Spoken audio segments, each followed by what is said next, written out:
el presidente de la CAPAC, Alejandro Ferrer Solís. Bienvenido, señor Solís, al programa.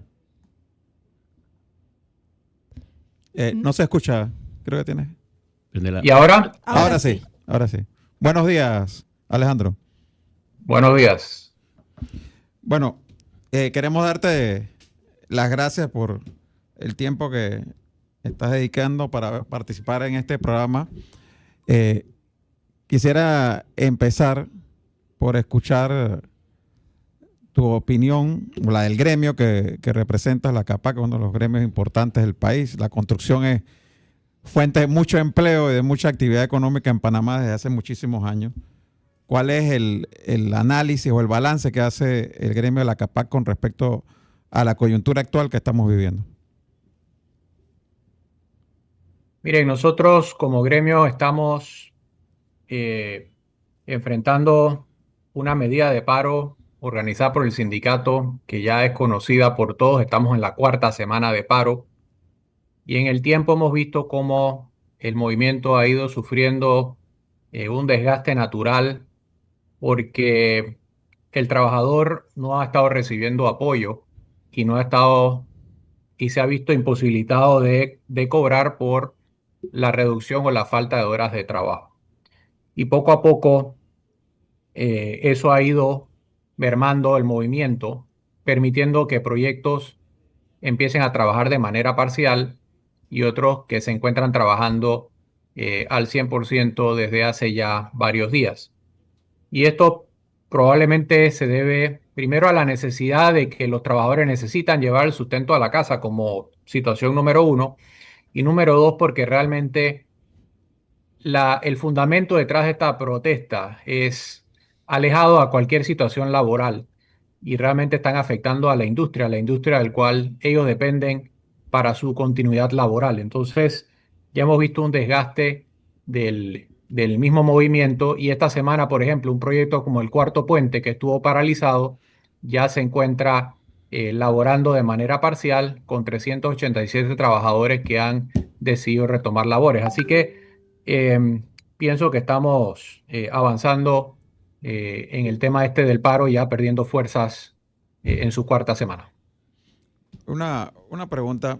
Mira, el sector construcción, como lo dije hace un momento, pues ha representado como la columna vertebral del crecimiento económico grande que ha tenido Panamá en los últimos 20, 25 años.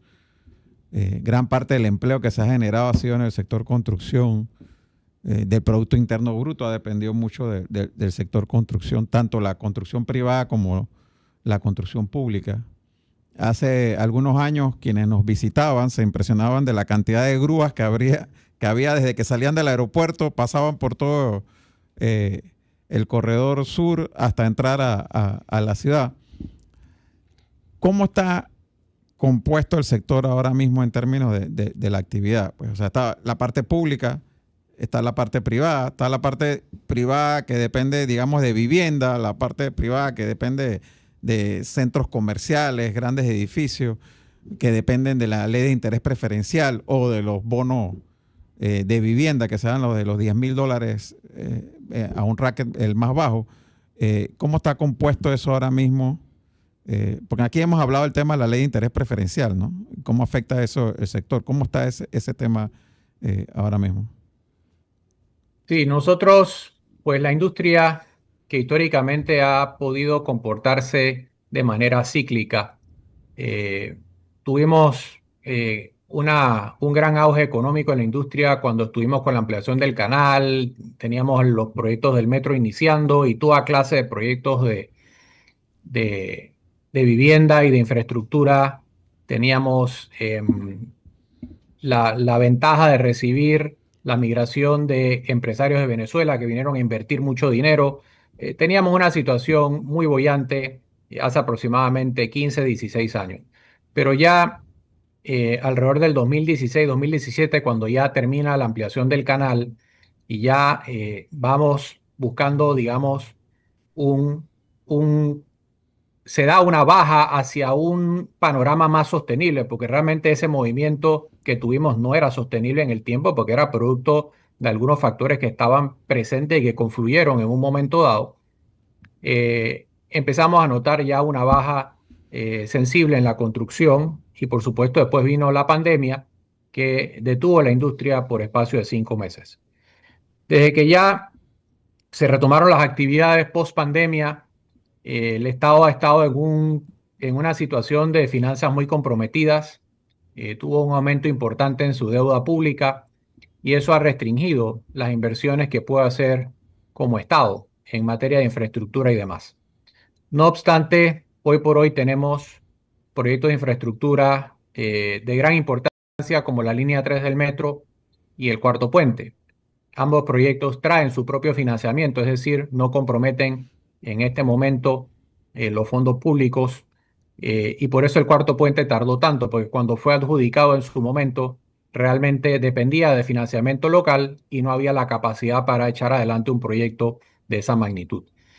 Y es por eso que hemos visto, por ejemplo, cómo el Ministerio de Obras Públicas ha recurrido a las asociaciones público-privadas y se encuentra ahora mismo el proyecto Panamericana Este adjudicado bajo esa ley, donde una empresa tiene el contrato para rehabilitar y mantener un sector o un tramo de la carretera Panamericana Este de algunos 240 kilómetros. Y eso es un ejemplo de cómo esta modalidad de contratación puede permitir que se mantenga el nivel de inversión con dinero que trae el consorcio en este caso.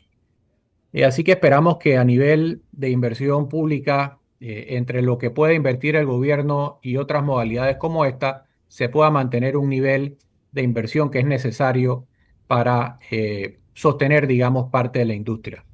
Por el lado de la vivienda, con el cambio de gobierno y la entrada de esta nueva administración, el 30 de junio de 2024 caducaron dos de manera parcial y la otra total, el Fondo Solidario de Vivienda, que tuvo una afectación directa en la construcción y compra de casas de interés social hasta $70,000, y se vencieron dos tramos de la ley de interés preferencial que beneficiaba a propiedades de 120 a 150,000 y de 150 a 180,000.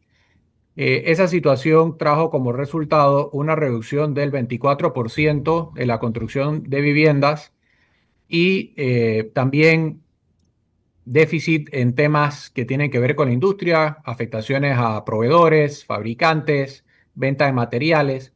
Este fenómeno realmente no solamente en los que están promoviendo viviendas, sino en todo lo que gira alrededor de la industria, que sabemos que tiene capacidad de generar muchos empleos indirectos también.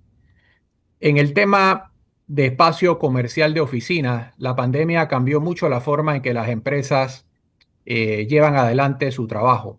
Muchas empresas en la pandemia se dieron cuenta que podían hacer trabajo de manera virtual o que podían hacer el trabajo con menos personas.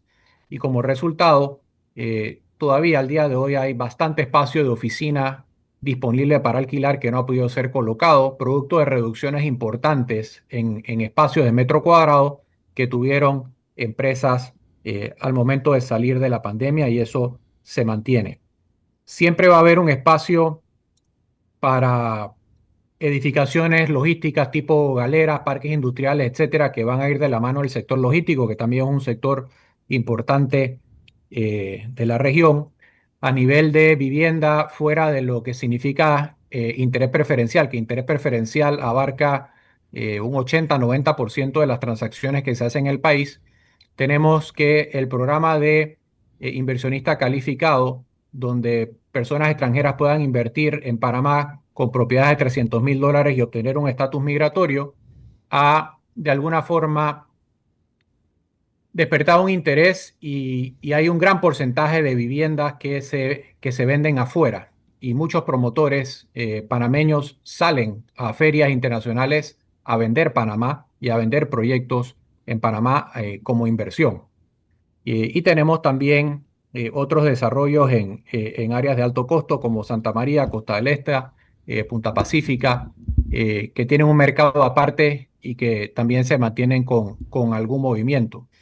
Así que es una radiografía un poco rápida del estatus en la industria ahora mismo, sin dejar de lado que la ley de interés preferencial ha sido sancionada por el presidente el 24 de abril, se encuentra vigente ahora mismo y que por lo menos trató de resolver y atender algunos temas como nuevos rangos y dividir el país en dos sectores, la provincia de Panamá y Panamá Oeste como un sector y el resto del país como otro sector con diferencias en los incentivos de interés, con la intención de facilitar la adquisición de viviendas a las personas de salarios más bajos.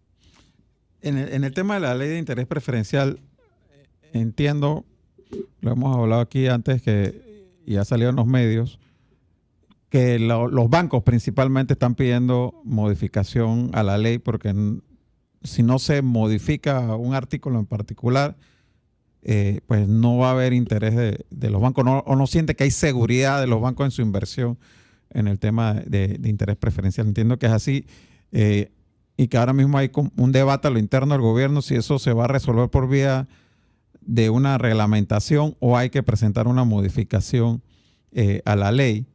¿Qué tanto afecta al sector que este tema no se defina? Porque te escuché, si escuché bien la cifra que decías que entre lo del Fondo Solidario y el interés preferencial hay una reducción, no sé si dijiste 24 o 34% de la actividad de construcción.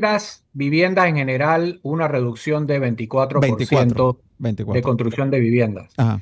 Pero entre un 80 y 90% de las transacciones hipotecarias que se dan en Panamá se dan dentro del rango de interés preferencial. Okay. Lo has dicho correctamente, existe ese análisis actualmente, sí, las incomodidades del artículo 12 pueden ser mitigadas mediante reglamentación o será necesario regresar a la Asamblea. En este momento se están dando reuniones para buscar la forma de que esta ley funcione, porque entendamos algo, por más que hayamos separado el país en dos zonas, por más que hayamos llegado a acuerdos sobre las tasas de interés que beneficien a los compradores, si la banca no apoya la ley realmente no va a cumplir su propósito. Así que es muy importante tener a los bancos a bordo y dispuestos a prestar dentro de este rango para que la ley sea funcional y que pueda seguir beneficiando a los compradores de la industria como lo ha hecho por los últimos 40 años. Gracias. Mira, una última pregunta por mi parte, ¿no? Fuera de lo que pueda. O sea, una de las cosas que caracteriza al sector en el tema laboral es la negociación de las convenciones colectivas cada ciertos años, en donde la contraparte por el sector laboral es el Suntrax, si mal no entiendo, ¿no? Hay algunos, o sea, sacando el tema legal que hay ahora mismo con la dirigencia del Suntrax, pues hay alguna gente planteando prácticamente la eliminación del sindicato. No sé si nos puedes explicar un poco la parte esta de la convención colectiva, cuándo se negoció la última, cuándo se le tocaría una nueva negociación de la convención colectiva y por qué la negociación es con el Suntrax, y si el Suntrax no existiera, ¿quién sería la contraparte por el lado laboral? Bien, CAPAC tiene una historia amplia de negociación de convenciones colectivas con el Sindicato Único de Trabajadores. Si no me falla la memoria, la primera convención colectiva fue en 1974, así que podemos decir que tenemos 50 años de negociaciones de convención colectiva. Estas negociaciones se llevan a cabo cada 4 años y este año 2025 nos toca sentarnos nuevamente con el sindicato a negociar una nueva convención que no es más que recibir un pliego de convención colectiva por parte del sindicato. Usualmente esto va a pasar durante el mes de septiembre y los primeros días de octubre se instala la mesa de negociación. Una vez instalada la mesa, tenemos un periodo, digamos, de negociación libre de manera voluntaria, donde las partes establecen horarios de negociación semanal y hasta finales de diciembre y principios de enero, pues se hace un balance de cuántas cláusulas se logran acordar hasta que ya el sindicato decide solicitar la mediación del Ministerio de Trabajo hasta que finalmente podamos llegar a acuerdo en todas las cláusulas que se encuentran en discusión. Em, Independientemente de lo que esté pasando a nivel de la dirigencia, el sindicato más representativo sigue siendo el Suntrac y es con quien históricamente hemos llevado adelante negociaciones. Y así que nosotros no vemos que eso va a cambiar y estaremos preparados pues para cumplir con lo que nos toca de negociar convención colectiva con el sindicato a partir de la fecha ya establecida. Señor Ferrer, entonces a ustedes como CAPAC no les afecta el tema de detención, el tema de investigación. Ustedes van a negociar sea con el Suntrac o con Sindicato Amarillo. Mire, nosotros estaremos listos para negociar. Yo estoy seguro que Suntrax de alguna forma estará presente en la negociación y en la medida que ellos sigan siendo el sindicato mayoritario, pues seguramente la negociación va a ser con ellos y nosotros tenemos nuestro equipo y estamos preparados para cuando llegue el momento. Buenos días, Ferrer. Le habla José Blandón, padre.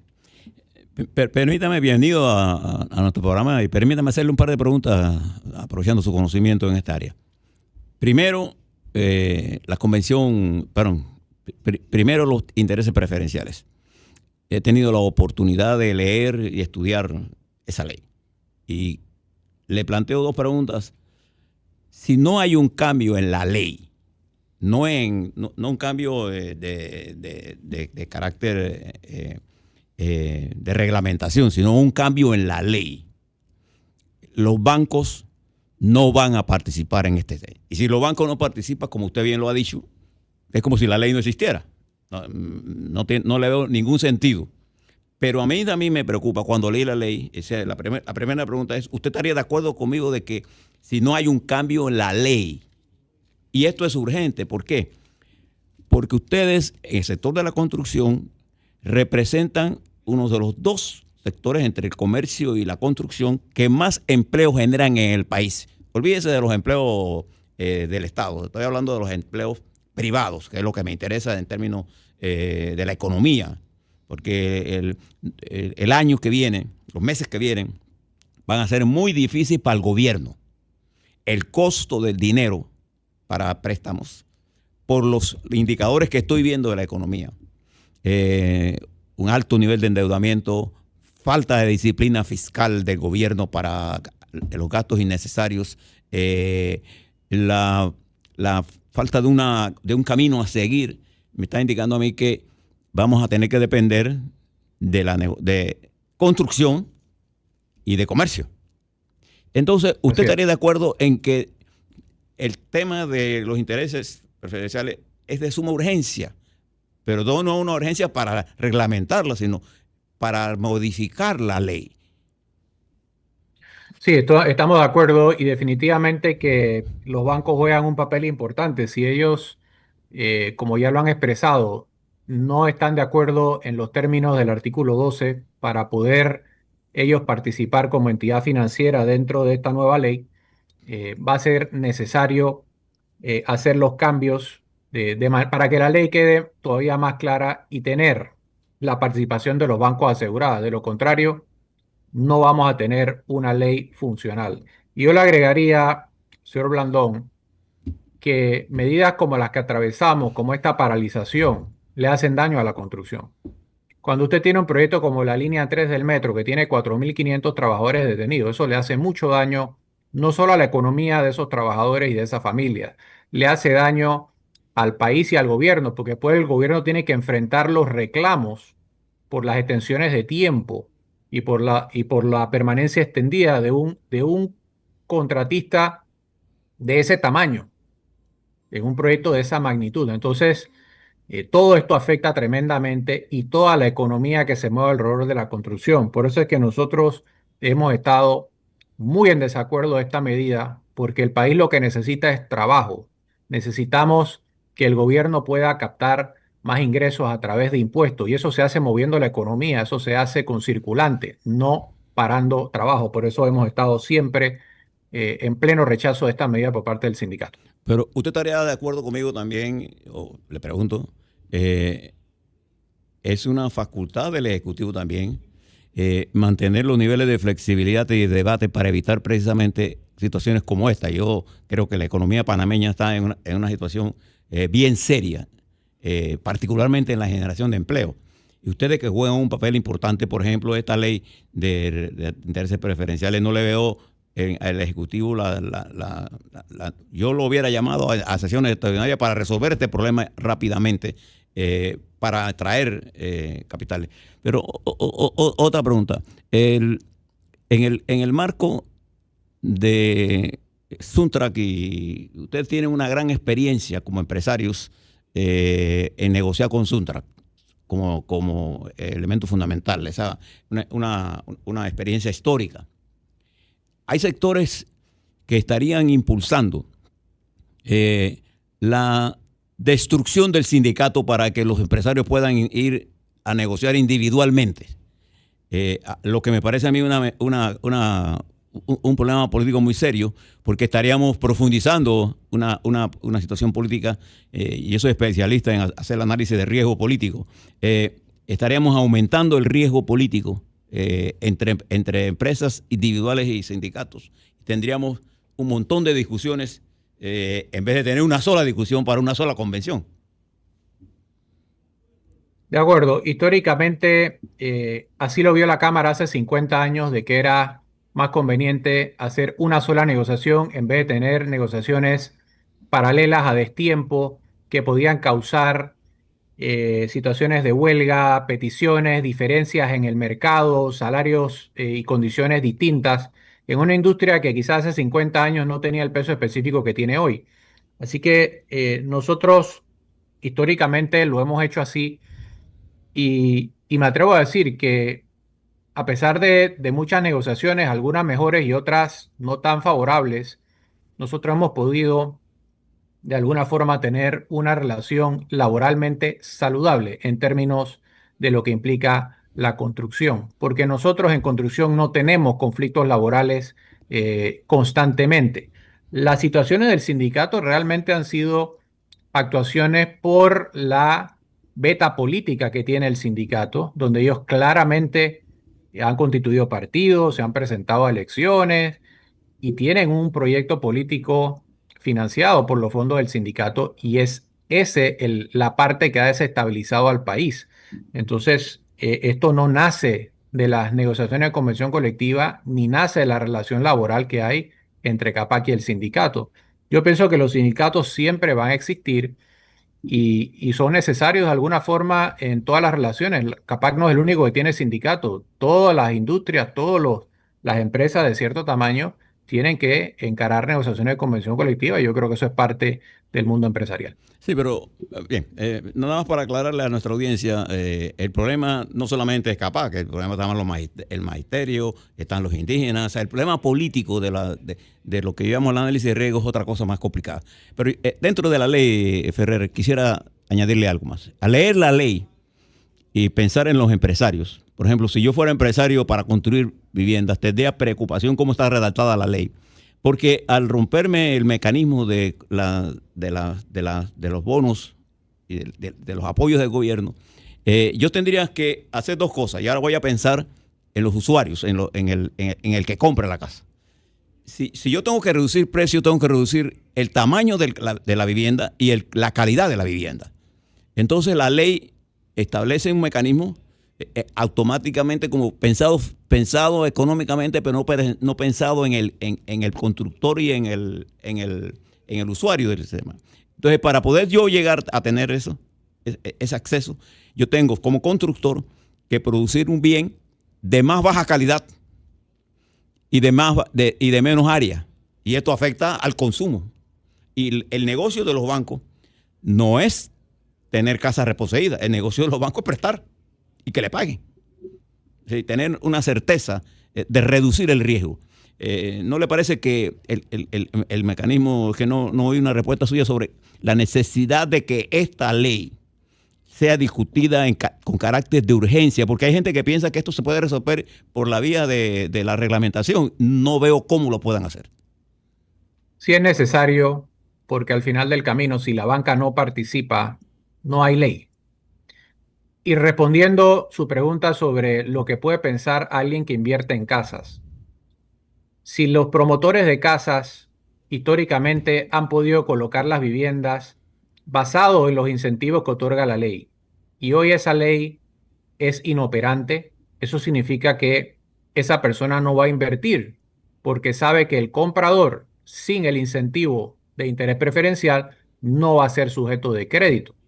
Entonces, definitivamente que esto afecta la decisión que puede tomar hoy un inversionista de continuar un proyecto o de hacer uno nuevo. Así que sí estoy de acuerdo en que esta ley sufra los cambios necesarios para que sea operativa. Y es una ley que hemos estado dándole vuelta por muchos meses. Realmente vale la pena darle un cierre para que pueda salir y cumplir el papel que merece. Yo finalmente, mi parte, lo quiero felicitar a la CAPAP y a Suntra, porque han tenido la capacidad siempre de resolver sus problemas en la mesa. Y esto no es tan fácil para quienes hemos participado en procesos de negociación laboral.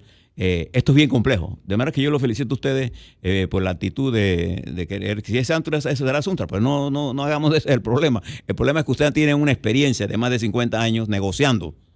Y ellos también tienen una experiencia negociando, y eso es lo importante para el país. No perder la perspectiva de que lo que se hace bien no tiene por qué cambiarlo. Hay que utilizarlo lo mejor posible por el bien del país, porque estamos en una situación bastante complicada. Le felicito por eso. Señor Muchas Ferrer, gracias, ingeniero. ¿qué expectativa tiene CAPAC de aquí al próximo mes con la situación actual?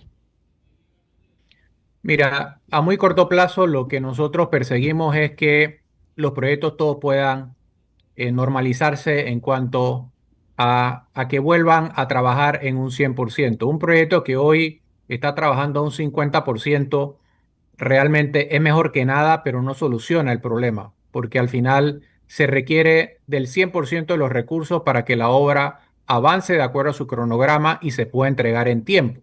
Así que es nuestro primer objetivo.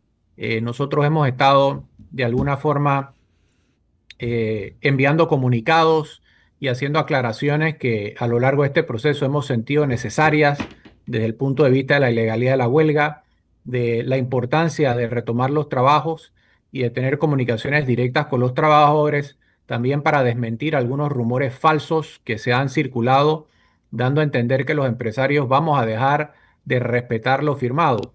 Eso no es correcto. Nosotros históricamente hemos respetado las convenciones colectivas firmadas y en este caso no va a ser la diferencia. Entonces, hemos estado siempre estableciendo comunicación con los trabajadores de manera tal de que los dirigentes sindicales permita que se cumpla la voluntad de los trabajadores dentro de las obras de retomar el trabajo. Porque en estas obras siempre se dan discusiones donde participa la empresa, donde participa el sindicato, donde el sindicato quiere mantener la huelga de todas formas, aun cuando tiene resistencia de los trabajadores que necesitan llevar el sustento. Así que básicamente ese sigue siendo nuestro objetivo en este momento. Muchas gracias, señor presidente de la CAPAC, por su tiempo. Nosotros aquí en este programa hemos estado insistiendo los últimos días y un par de semanas ya que el Ejecutivo debiera presentar en sesiones extraordinarias la reforma a la ley de intereses preferenciales para poder lo más rápido posible dinamizar el sector. Esperar a sesiones ordinarias o pensar que esto se va a resolver por una reglamentación que los bancos no aceptan, que los bancos lo que están pidiendo es que se cambie la ley.